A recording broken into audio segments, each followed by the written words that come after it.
Hi friends, welcome back to Cakes by Madalena. Today we're going to be talking about edible images, just like the one on this cake. I'm going to show you my application process, so let's dive in. This is an edible image on an icing sheet.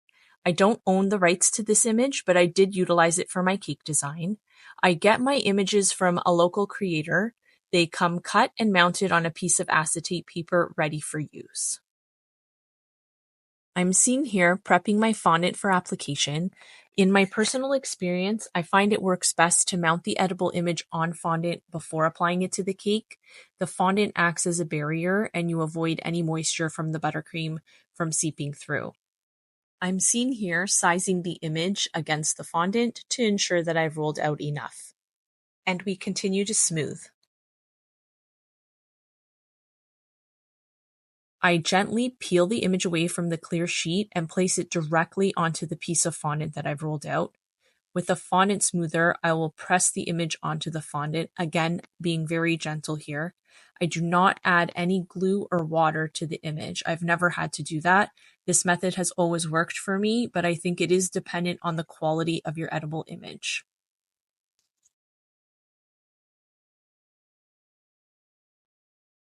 Once you've placed it on the fondant, I take a tool and slowly cut around the image for a nice clean look. Take your time with this stage. Patience is key here.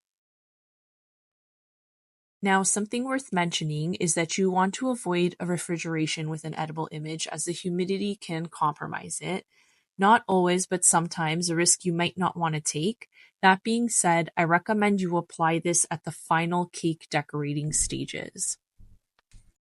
I did successfully refrigerate this cake for approximately 5 hours before delivery and it remained intact. Again, this was a quality image printed on an icing sheet. There is a difference between icing sheets and wafer paper images, so be sure to ask the creator that's cutting these for you what exactly they're printing them on. I've been more successful with icing sheets versus wafer paper, but do your research and pick what's best for you. Now that my image is cut out, I'll proceed to add the image to my cake. Again, I'm not adding anything to the back of my fondant. I'm simply applying it directly to the buttercream as shown. I'll take my fondant smoother and gently press the fondant onto the cake.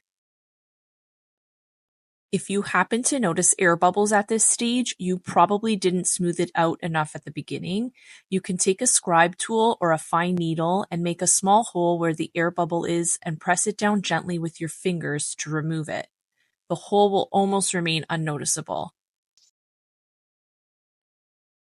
This is my process and the final product. I hope you guys found this video helpful. Don't forget to comment, like, and subscribe. Until next time, bye.